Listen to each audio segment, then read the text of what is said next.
Well, good morning, and in some cases, good afternoon and good evening from wherever in the world that you are joining us for siberXchange 3.0. Today's day 2, and the focus of today is on government services, and the challenges throughout the day will focus on the various aspects of cybersecurity vulnerabilities, threats, and proactive protection within the government sector. It's July 13th, and if my math serves me well, which it usually doesn't, but I think in this case it does, about 20 years ago, exactly on this day, Code Red, the worm that targeted Microsoft IIS systems, was unleashed. About 6 to 7 days later, number of government-facing websites, client-facing websites, entities that were providing services to the public sector suffered quite a lot of damage. In many cases, some of these attacks were seen to be driven by nation-state actors. 2001, a bit of a tumultuous time from a security perspective across the world. And as many of you may know, it was around about that time that the concerns around cyber warfare began to emerge quite strongly. This is why I think it's particularly apt that today we are talking about government services and security. And joining me in the opening talk show today is a company that, in a very short period of time, has come to provide services that are second in class to very, very few. In my humble opinion, this session is one that I was looking forward to in more ways than one, because not only can we learn about new technologies from a cyber perspective, we can hear from users of this technology and set ourselves up really, really well for the remainder challenges of the day. But before I begin, all of you know me. My name is Abbas Hirji, co-chair of the siberXchange 3.0 board. I also lead the Center for Cybersecurity Innovation at Durham College, and I thank the organizers at siberX for organizing this conference. I thank the sponsor of the opening talk show, DarkTrace, Kathy and her team, for making this session happen. And I also thank the organizers for always beginning each day with "Oh Canada." But it would be amiss if I continued the conversation without acknowledging the fact that we are delivering this conference from Canada virtually to people around the world, and even the virtual digital space constitutes indigenous space and indigenous land. As you all know very well, our cables, our airwaves all run across this earth, this land, and this air that has come to teach us so much. I think it's also important, given circumstances right now from a political standpoint, that I begin by quoting an indigenous elder and diving deep into the conversation from there. An elder once told me, "Ali, listen to your elders, not because they always get it right, but because they have the wisdom to learn from getting it wrong." And with that humble note, I'm going to jump into this opening talk show because my panelists today are not coming to you with a single bullet solution. They've tried a lot of approaches. Some have worked, some have not. They bring a lot of lessons learned to the table, and the success story that is DarkTrace is one that I really want to emphasize in this opening talk show. So let's dive into it. And the approach is going to be simple. I'm going to ask my two advisors to introduce themselves, and then we're going to dive into a conversation with the team at DarkTrace and see how they're amped up for the challenge statement that they're going to face later on today. My first advisor, a mentor, a good friend, someone who also lives in the Durham region where I also live. You all know him as John Pinard, but if you see him in his DJing life, we call him JP, or J to the P. John, when I told you that you had the opportunity to moderate the challenge statement by DarkTrace at 1 p.m. today, you jumped at the opportunity. What was it about DarkTrace that got you particularly interested, John?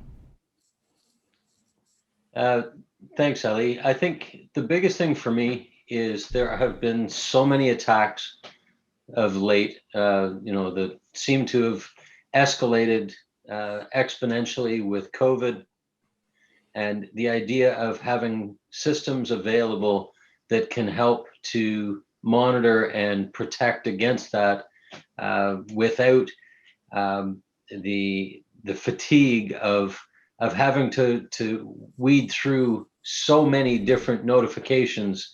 And I always refer to it as crying wolf, that you get to the point where you have so many notifications and every one that you look at is a false notification, so you just stop looking. And so that's one of the things for me that I'm extremely excited to to learn more from David about all of the capabilities within DarkTrace. Absolutely. And I think, John, when we were talking about this session in one of our more serious moments, you had mentioned that, intelligence really is the ability to adapt to change.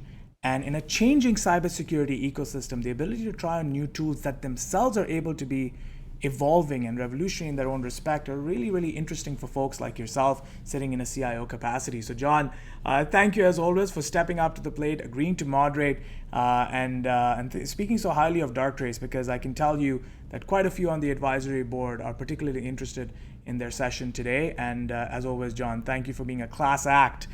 With that, I'm going to go to a friend of mine who I actually went to school with. Now, this individual, I was that kid at school that your parents would tell you to stay away from. Clearly, who listens to their parents these days, because he accepted my invitation to join the board and join this opening talk show. Usher, from our days at York University and beyond, it's a pleasure to have you on, Captain. You're doing great things, leading services at the city of Richmond Hill. Tell me a little bit about what you do, but more importantly, I know this is your first advisory board capacity role that you've taken on, the first of many, I do hope and pray.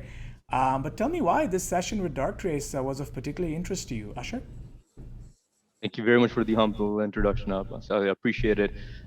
As an enterprise architect by trade, I think the core foundation for any public service is to start our conversation with our constituents, the taxpayers, and end that conversation with them, because anything that we do must provide services. And to your point and to John's point, in an ever-changing landscape, what is equally important is making sure that as a city, as a municipality, the level of trust is always provided, regardless of what services the city delivers.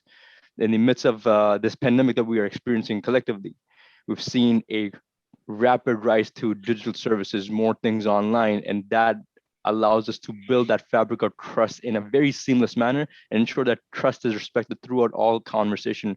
Eventually, people are moving towards an omni-channel, whatever that means to different services, but the underlying conversation does not change. It starts with a inherent level of trust and ends with that. And companies such as DarkTrace that do come to the table of providing that insights of creating an immune system, which is automatically providing value to organizations across the board, making sure that, again, no one's tied to that change fatigue or the fatigue of responses, and making sure that the experience to the folks that are delivering those services is as positive as possible.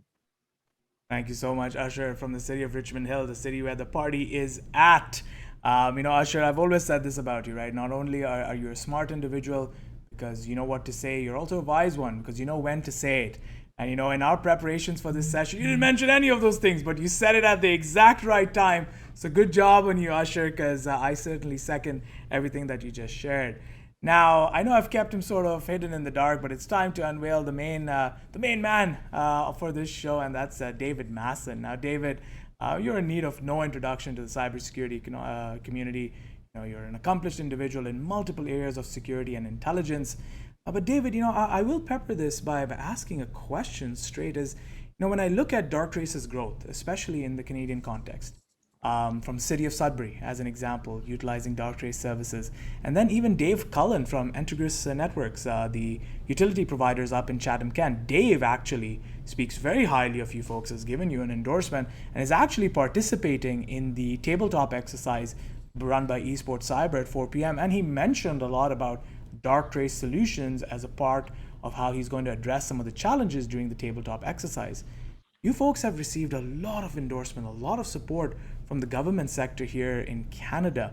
Why do you think the government sectors and government IT folks are moving very closely to DarkTrace and are tracking your performance so closely? David? I like to think it's because it's a success story, and it's a success story built on technology that actually works. It's not new technology. It's been around since 2013, but it's got a real proven track record in what it does and how it does and how effectively it does it. And that's often what attracts government, is the fact that something actually works rather than it might work. We're going to see if it's going to work, but this actually does work. And so when it comes, and Asher just brought up the subject of trust there, it's trusting in effectiveness of a technology to find threat, stop threat, and investigate threat, pretty much without human involvement. But as I always stress in these situations, that's not because we're replacing humans, that's because it's all about supporting human beings. And I think you've brought up such an important point when it comes to I like to say when it comes to AI, or John likes to say the A in AI stands for Ali. No, that is not true. Some people say it stands for artificial, but I like to also when I look at it from a DarkTrace perspective, it's augmented, it's advanced intelligence. And there's a lot that's happening within the DarkTrace tool stack that I think we're all looking forward to hearing about. For our audience, as you're watching this session, I do invite you to learn more about DarkTrace by going on to siberXchange.ca, using the hashtag Rise to the Challenge on Twitter, and seeing more, reading some of their white papers. Reach out to the team. Kathy's on as well. Reach out to them with some white papers that you can read. I know I've used them quite a lot, especially in some of the classes at the graduate level that I've been teaching. Extremely powerful tool set. And there's a reason that in 2017, DarkTrace was really at the forefront of protecting a lot of clients proactively from the WannaCry ransomware attack, which crippled the healthcare systems in more ways than one. Speaking about crippling systems and the role of AI, David, I'd like to start off with you. And before we dive deep into some of the nuances of AI, rules-based conditions, condition-based assessments, artificial neural networks, so on and so forth, I want to ask you to help our audience understand, even our advisors understand, the tool stack that you have. You don't take a Lego approach to security. You've got multiple tools that are built, multiple fast agents in AI that are built for very specific functions. Some are meant for intrusion detection, some are meant for responses. Can you help our audience understand in your eloquent way, what is that tool stack and what do they have available to them from DarkTrace? David? Okay, the first thing it's really important to understand is when we're talking about DarkTrace as artificial intelligence, it's the same technology right across your digital infrastructure. Yes, we do have a variety of products now, and there's more in the pipeline, but it's all based on the same technology. It's a unified view of your infrastructure, which communicates. As I'm sure you all know, there's lots of security products out there, one for this, one for that, one for the next thing, but they're all separate, siloed, they don't communicate. This is the application of one AI technology right across your digital infrastructure. And when you think about it, threat actors take a unified view when they attack you, so maybe it's better to take a unified view if you try to protect yourself. So the core technology is artificial intelligence. It's actually unsupervised machine learning for those who are interested. And we use that to detect threat on digital infrastructure. That's the core part of it. We're using the same unsupervised machine learning to then actually stop threat once it's been found by the AI. We'll go into greater depth for that later on.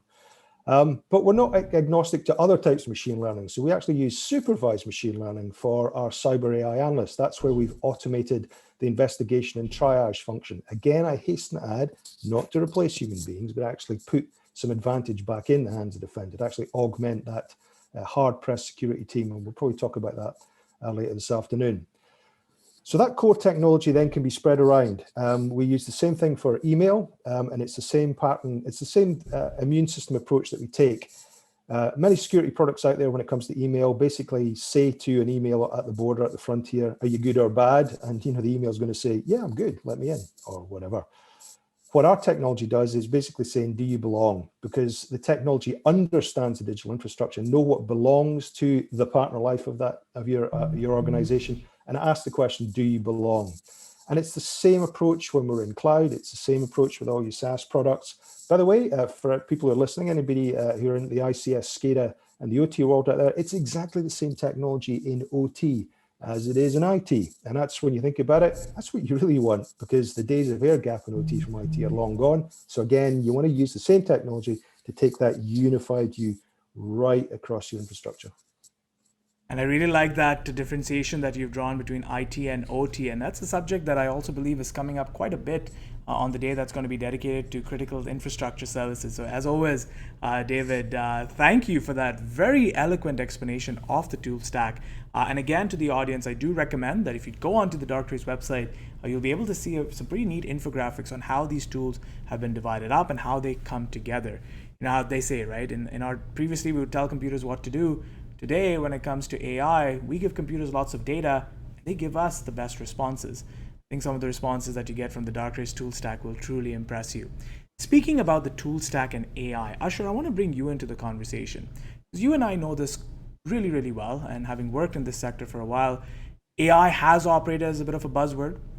You have folks who will talk about AI, at best can spell artificial and intelligence, but when you bring in the tool, it gets a little challenging to deploy these tools within our IT environments, within our security environments.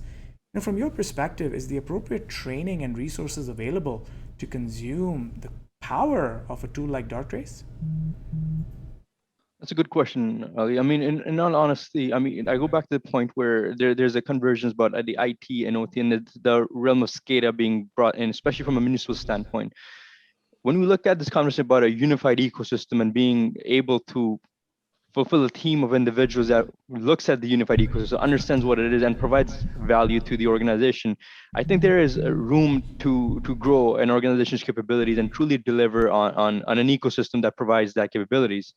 If we look at again, going back to the conversation about a unified ecosystem, what I've seen and what I've experienced thus far is an organization, if it has a trusted partner that oversees and provides that, going back to the conversation of trust, that once we are working with you, there is a level of sophistication when it comes to providing that level of support on day one and continuing that conversation until the end of time when the stacks are there on day one, and then they continue to mature. Each organization has, a tendency of deal with technical debt. But when we talk about modernizing infrastructure, this conversation about building knowledge in-house and having expertise, there is a lot of improvements that are needed, especially given the public sector, and ensuring that the public sector is also rising to the table, making sure that they are selling value when it comes to resources to both private and as well as public. You know what, I agree with you 100%. There's to improve is to change, but to get perfect is to change often. And one aspect about our sector is that it is quite difficult sometimes to embrace change, to adopt it, and for a variety of reasons. It's not just laden in bureaucratic norms. From a financial perspective, from a deliverable perspective, from a digital transformation perspective, given everything that we've been through with the pandemic and still are going through, it can be a lot challenging to adopt to some of these not entirely new tools, but these tools which require new technology stacks, new training, so on and so forth. So well noted. And a couple of questions have come in with regards to that, and I'll ask those to David in a little bit. John, I'll take the flight from Richmond Hill on your jet back to Durham region, and John, bring you back into the conversation. John, by your admission, AI was a bit of an anomaly to you. You started to get into it and started to read up a lot more. And by your own admission, you spent quite a lot of time looking at resources from DarkTrace. What about those resources were helpful in your research? What stood out to you about how they were educating the end user about the capacities and the capabilities of their tools? John? Well, I think to me, part of what impressed me about DarkTrace is a couple of things that David has touched on this morning. Is that this was built back in 2013 and it's proven technology, and that they don't have a bunch of individual tools. It's all modules that are on the same platform.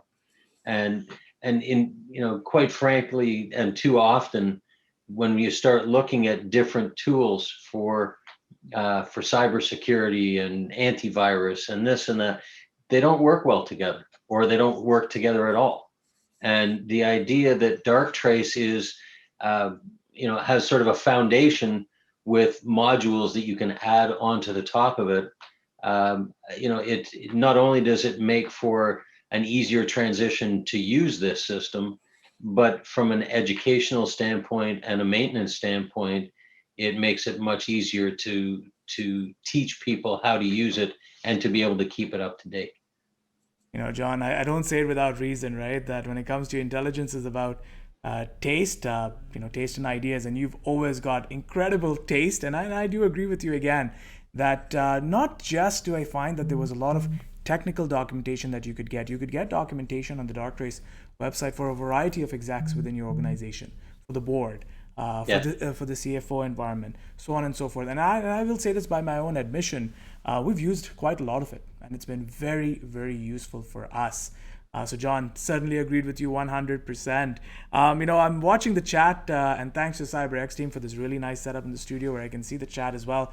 Kathy from DarkTrace has posted such an important comment, which I'm going to share and read verbatim, where she says, a lot of tools rely on yesterday's threat intelligence. That will not defend against the threats of tomorrow. Which brings me into a question that was directly messaged to me. And David, I'll bring you into this. As part of your challenge statement, you are going to be emphasizing the kind of data that you have, the kind of logs that you analyze.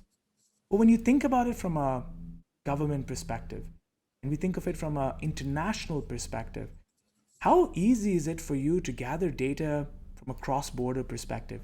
Is data intelligence sharing, which you're using to build your models, is it particularly easy to get data from some areas where it might be difficult, some adversary nation states? Can you tell us a little bit about how DarkTrace is managing to improve its agents by gathering appropriate data sets? David?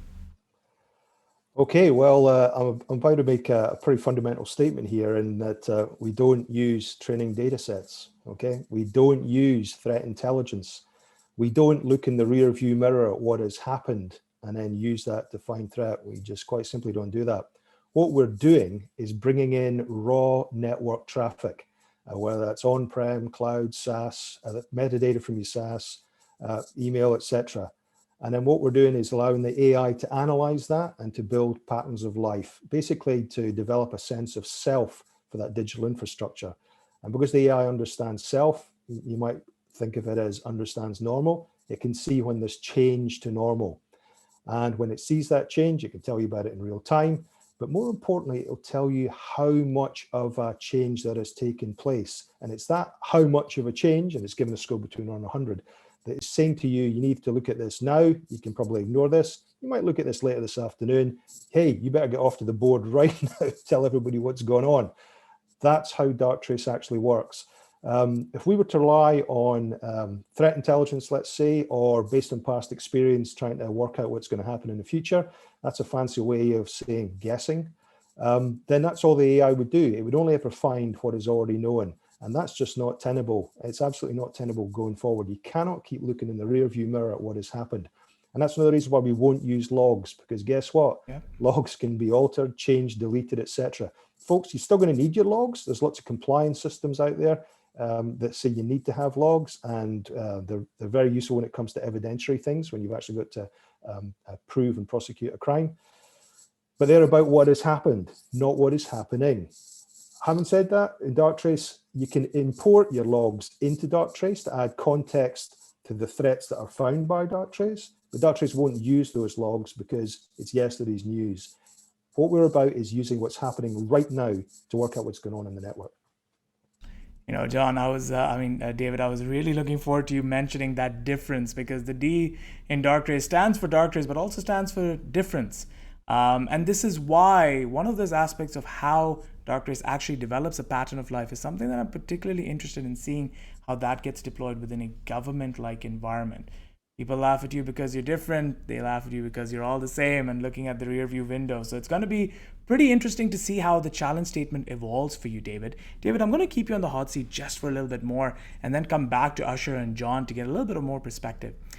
David, from an AI perspective, when you look at the ways in which you detect for a pattern of life, the way at which you look for anomalies, so on and so forth, what's the likelihood of certain anomalies being missed? How do you train your models to quickly identify that pattern of life? David?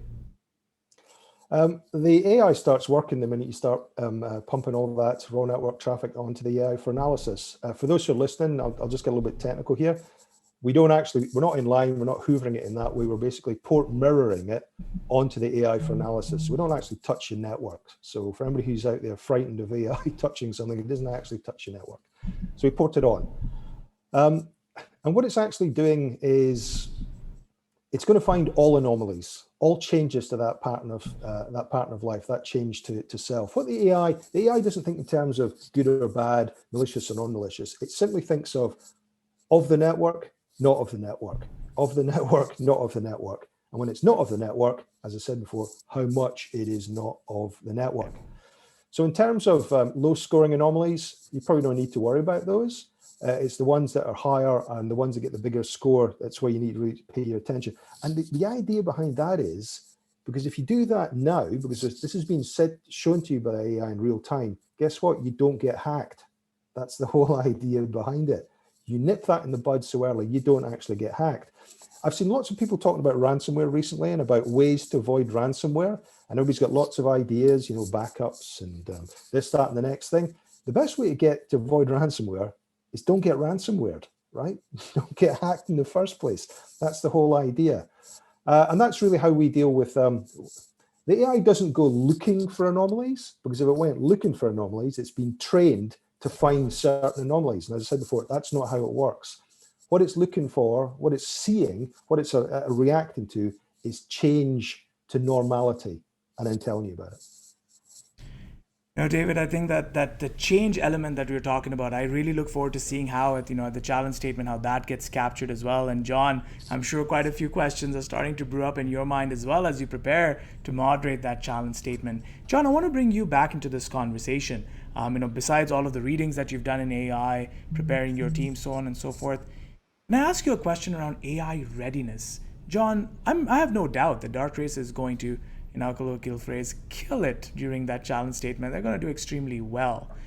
But do you think your teams, or from an executive level, there is that buy-in that we can have AI tools within the organization? Is there that fear of it replacing human actors that still creates a little bit of resistance, especially keeping in mind, John, we do in the government side work in a lot of unionized environments. John? Yeah, I would definitely say that there is that concern that everybody always thinks of AI as computers coming in and replacing people. I like David's comment earlier about that it's not replacing humans, it's supporting humans. Yep. And I think that that's a great statement to be used at the board table to help to explain to them and to the executives across the board that this is not to replace individuals. This is really filling a gap. Yep. That humans can't do this or haven't been able to do this. And so it's utilizing AI to try to fill the gaps of areas where we have not done a good job of being able to predict what's coming and what's going to happen. And as David talked about, the pattern of life and the change of to normality, that this is huge, that if it has the ability to do this and keep people safe while not touching our networks, while not taking away jobs, I think that's they're all pluses, and definitely puts them in the win column. Yeah, I'll work with that just a little bit and sort of tag team here with Usher just a little. Usher, in previous conversations that we've had, one of the things that we slightly talked about was also some concern from an ethical standpoint, the privacy elements about deploying AI-based agents that are continuously monitoring and continuously learning. Of course, when you look at it strictly from our lenses and a technical one, even prior to AI, we had tools that were consistently doing something or the other. Are there any ethical or privacy concerns that you'd like to see addressed when DarkTrace begins their challenge statement? Anything that comes to mind with cyber AI? I think that's a very valid point. I mean, post 9/11, we've seen a drastic change and enhancement of, again, the question of ethical use of AI or ethical use of technology in general. But when it comes to an organization, I think where the puck stops is the fact that services, life, health, and safety of individuals and the constituents that we all support. When it comes to the ethical use of the technology, when it comes to DarkTrace, I think the conversation really shifts into the core point of, do you belong? Again, if it picks up anomalies, what is truly belongs to the organization and what don't? If the organization understand that this particular technology is deployed to protect the interests of the organization and making sure that it is up to par with what the latest and greatest threats are in an ever-changing threat landscape. But the question immediately that'll get asked from a privacy standpoint, saying, hey, are we monitoring our own traffic? But I question that question by the sake of the risk of insider threat is always there. So the question of ethical use only comes down to the fact that if an employee is providing value, then the technical or the ethical realm is satisfied by the fact that this technology is being used to better facilitate the exchange of information in an ecosystem. If the organization takes that in an ethical stance, saying, hey, our organization feels that this thing will monitor us and identify anomalies that are not not status quo, then have a conversation that understand what the core challenges are, and understand that insider threat is a real thing. And if those concerns are there, let's hash that as an organization in a very transparent manner. You know, Usher, you can tell you spent quite a lot of time in government because you took one question and wrote an entire report on it and put it together, not just from a perspective of if you were speaking to a CIO like John, but even if you were addressing the public in a town hall. But that is the reality of it, is that working in government sectors, when we make certain choices of technology, we're answerable to in very different ways. Not to say that the private sector is immune to that, but we are answerable to multiple stakeholders, and there are other factors that chime in that we have to be aware of. And again, I'm looking forward to seeing how DarkTrace provides context around the applications of their tools when they address their challenge statement. Now, we've got about 12 to 13 more minutes left, and David, I need to bring you back into this conversation because you mentioned a little bit about the ability to use your tool stack at DarkTrace to also respond to a particular threat. How do you create feedback loops within your environment to ensure that the responses are correct? And does the end user, let's say in this case a John or an Usher, get to determine whether that response that your tool is suggesting is the right one or not? How do you maintain a little bit of a feedback loop? Thanks for bringing that up. We came up with our autonomous response technology in 2016, and part of that was the big rise that year in ransomware, which works just so fast. When it's doing the encryption part, it's so fast human beings can't deal with it.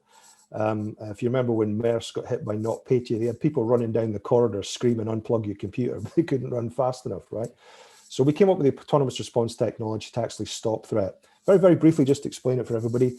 If the AI now understands the pattern of life of everything, okay, every user, every device, subnet, DNS server, blah, blah, blah, et cetera, et cetera, et cetera, it's capable of enforcing that pattern of life when it changes. So the microsecond when it changes, it can just say, nope, stop the change, and make you go back to your normal pattern of life. That very, very simply is how it works. If your printer in the accounts department, instead of just printing and scanning, suddenly develops a deep and meaningful relationship with a 100% rare IP address somewhere in Eastern Europe that it never did before, the AI will say, do you know what? We're going to stop that relationship. You get back to printing and scanning. That's basically how the autonomous response technology works. But it's very, very precise. And the reason it's so very, very precise, i.e. it stops the change, but it doesn't stop anything else. Normal business processes continue. Accountants keep accounting, lights stay on, computers keep computing. It's because it understands, it's got that granular understanding of the pattern of life that it can actually get in there and just deal with the actual problem itself. There are technologies out there that can do this, but they tend to be sort of not taking a sledgehammer to crack a nut and everything gets shut down. But if you've got that granular understanding that AI is giving you of the pattern of life, you can just stop that change very, very quickly. Now, I've said all that. There's two issues here.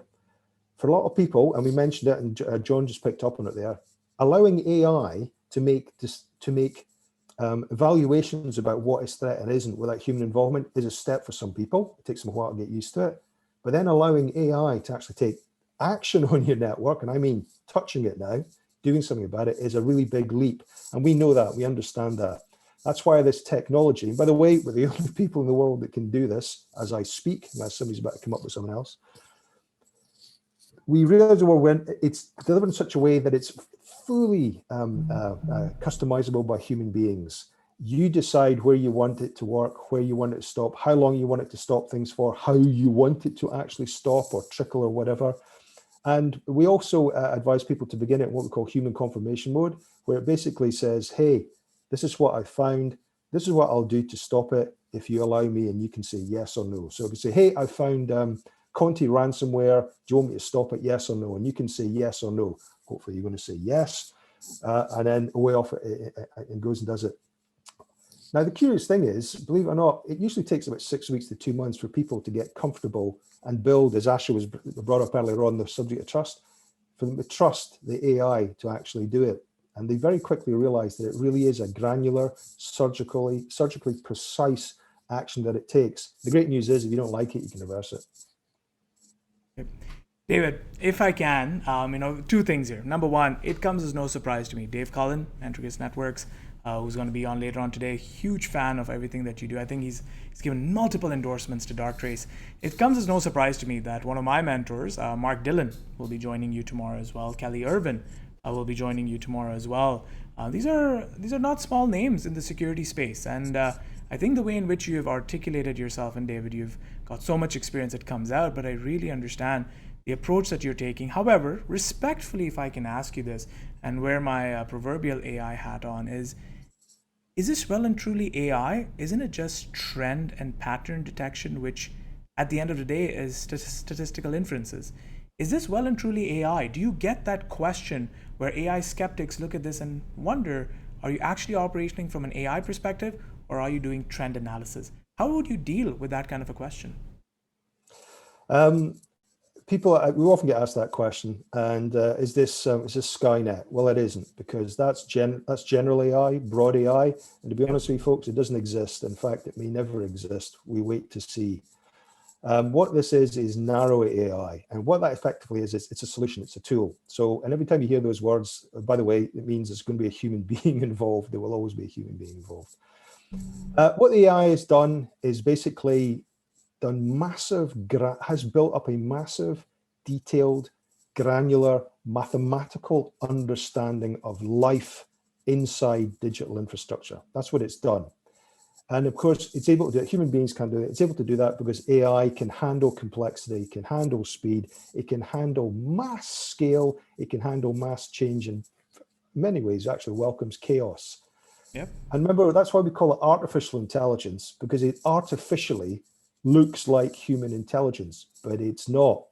It's massive computation happening again and again, but then producing a human understandable picture. And in our case, we literally do show you a picture in our user interface of what is happening and of what change looks like in real time. So yes, it is artificial intelligence, because those are the only words we've got to use to describe this technology right now. And that's what we've been using since the 1960s when it first started being developed.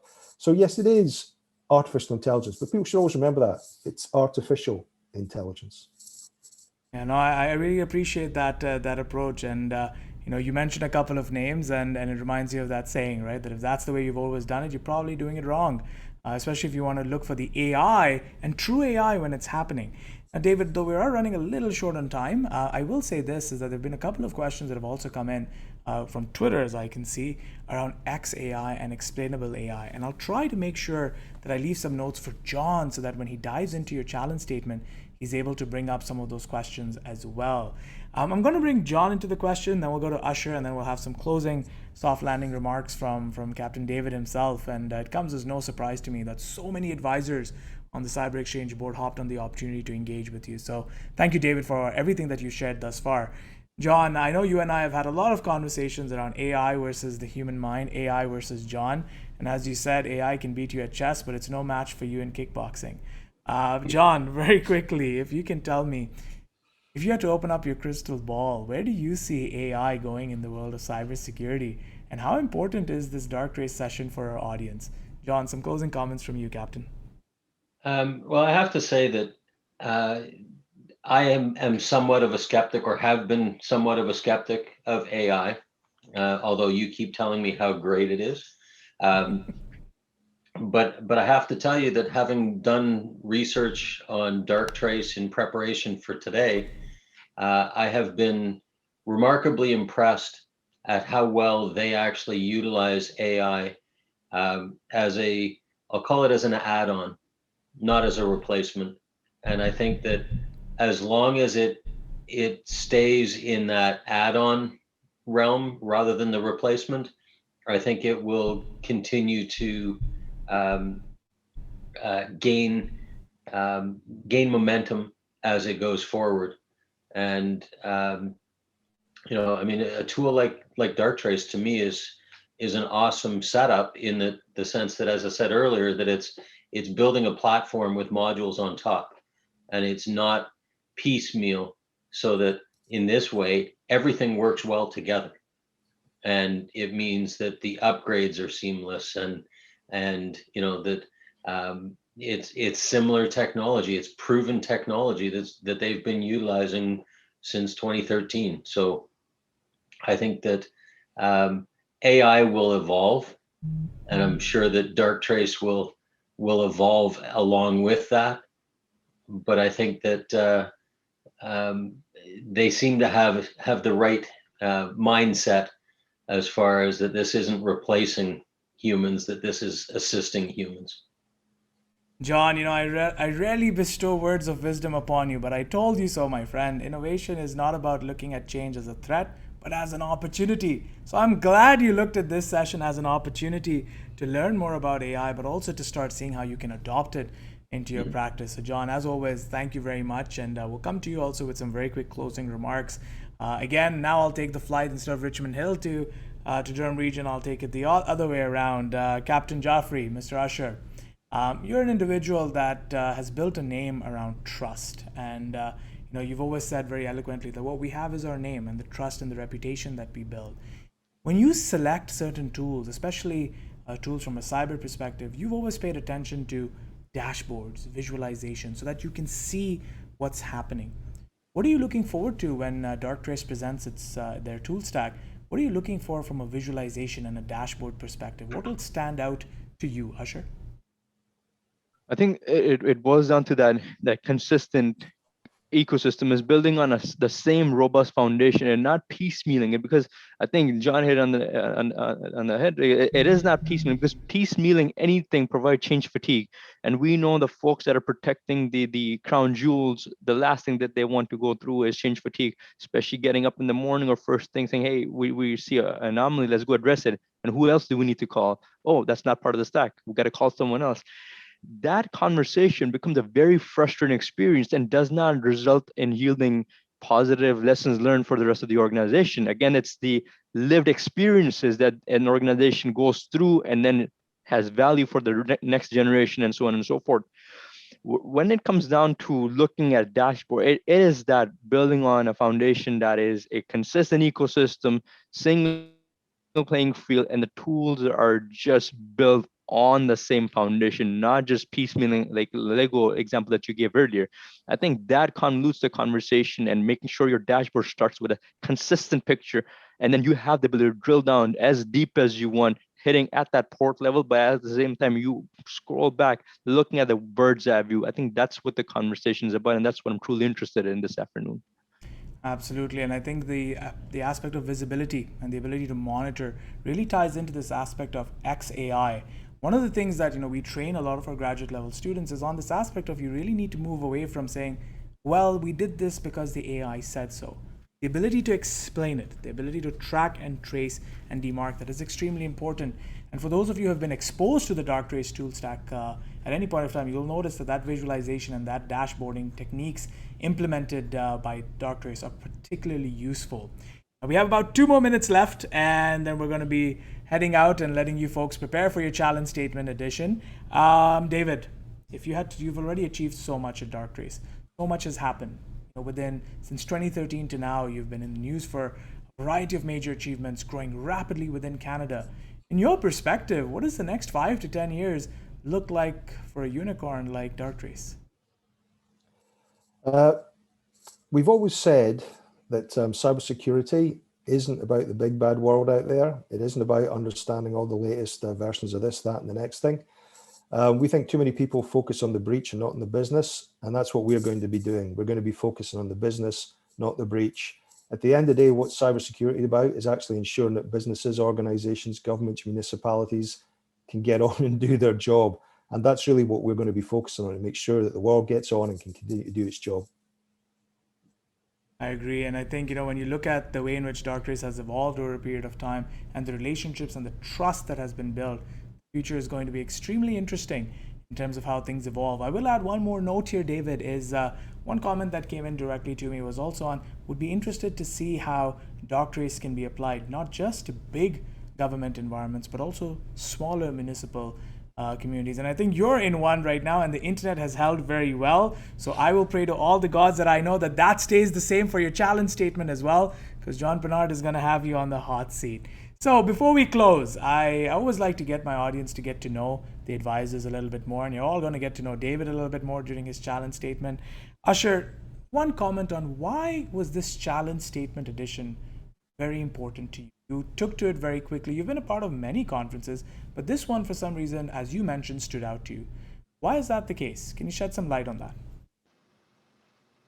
That's a good question, Ali. I mean, it stood out for me because it's a cliche term of the ever-changing threat landscape, but given the pandemic, this was especially crucial for me to understand an organization such as DarkTrace, the value it brings to the table, not just building on expertise from 2013 moving forward, but given the rapid change on the human behavior given the pandemic. That was the core piece behind my interest on this conversation in the challenge statement. Thank you very much. And I think this is one of those opportunities where you don't just necessarily get sold to, you are explained a situation, explained a scenario, and seen one possible solution of how to build your proactive cybersecurity posture around it. And that for me was something that particularly attracted me to this format. The mic drop moment and the closing statement is going to go to our DJ friend, J to the P. John, I know very well that if DarkTrace asks for names for their next product stat, you're going to call it John Pinard. I know that, and all of the intelligence that goes with it. John, one last statement from you on what have you benefited from tremendously in engaging and preparing for your challenge statement? You mentioned earlier on that this topic was relatively new to you, but you had an interest in it. Why was being a board member so important for you, and how is this tied to your professional development? John, closing statements to you. I think from my standpoint, I have lived through with a previous organization, I have lived through a ransomware attack. And it was at best ugly. And it's not something that I would wish on my worst enemy. And so to see something like DarkTrace that seems to be, I mean, nothing's completely simple, but it seems to be a fairly simple process to be able to put some technology into place that will help to eliminate or alleviate the issues or the potential of ransomware and other things that doesn't, as Usher talked earlier, that doesn't require multiple stacks and, gee, that's not us, we have to call somebody else. The fact that it's all kind of under one roof and covers everything that you need, to me is a huge benefit to organizations big and small. One of the things that I do want to talk to David about this afternoon is as you talked earlier, is how does this work for small organizations? Is it just as easy for a small organization to utilize as it is for a big organization? And do they come back with the same kind of benefits? I agree. And you know what, for me as well, this expose into the tool stack, going deeper into it, those white papers, very well written. Hats off to the team there for doing that. Very, very informational for all of us. Great weekend reading. I lie, I did not read it on the weekends, but good evening readings for us just to make sure that we're prepped for this session. Gentlemen, before I end, I will say this. Innovation, rather creativity, is about thinking about new things. Innovation is getting it done. DarkTrace has got a lot done in a fairly short period of time and has accelerated the adoption of AI in the cybersecurity space, second to none, in my opinion. I'm very, very excited to see how they respond to the challenge statement. I want to thank David. I want to thank Kathy for making this session today happen. And what I really enjoyed and I took away from this, and I'm looking forward to seeing this in the challenge statement, is that with DarkTrace solutions, you're not just telling organizations what to do, you're going with them through that whole process. And as we all know, success is not a destination, it is a journey. And I'm looking forward to being a part of that DarkTrace journey later on today as well as tomorrow. So gentlemen, before we drop off, I'm going to ask you to stay on just for a minute more so we can debrief very quickly in the green room. But to our audience, thank you all for tuning in to the opening talk show. Once again, to my panelists, thank you very much for taking the time this morning, for joining me in this informal conversation. To our audience, at 11:30 a.m. today, we'll have a little bit of a shift in the conference agenda. As I began this conference, I mentioned about the importance of recognizing indigenous space, indigenous knowledge, and more importantly, learning from our elders. Not because they always get it right, unless you're my dad, but not because they always get it right, but because they have the wisdom to learn from mistakes made. Today at 11:30 a.m., we'll be joined by Elder Shirley Williams, and she'll be doing a quick 25-minute keynote on the importance of knowledge and learning from an indigenous perspective. That's the whole point of the siberXchange conference, learning and growing. I invite you all to enjoy the rest of day 2 and rise to the challenge. We'll see you at 11:30 a.m. Eastern Standard. Thank you, stay safe, and see you all very shortly.